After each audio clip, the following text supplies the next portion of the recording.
біздің Қойынсарда салына тұрған многофункциональный МФЦ деп аталайынды.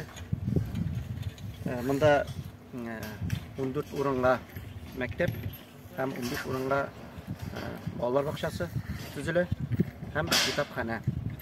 Һәм инде мұның өзінің тағын универсаль залы, мұнда инде спорт зал болып тағын шотлана, һәм инде активі зал болып тағын. Мұнда 49 орынға шотланғанансы.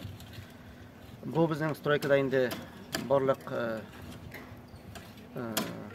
спорт площадкалары ясалған инде, ясала бітешек, Алла берсе. Һәм инде уйын площадкасы ойырым балалар бақшасына инде тағын біздің әрбір группаларға инде теневой навестар һәм инде полностью оборудование белән җиһазландырылган мәктәп.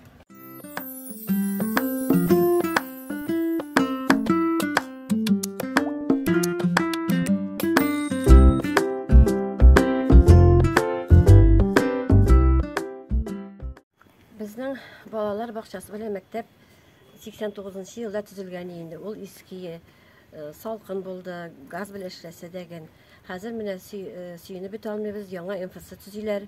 Без моңа бик сөйнәбез. Балалар бақшасы булачак монда, башлангыч мәктәп, библиотека, спортзал булачак. Безнең авыл өчен бу бик зур куаныч инде, зур сөйнеш. Балаларыбыз да, әти-әниләребез дә сөйнеп көтеп торалар аның ачылышын. Яшьләр бар авылыбызда. Балалар, яшьләр, балалар булыр дип өметләнәбез инде киләчәктә.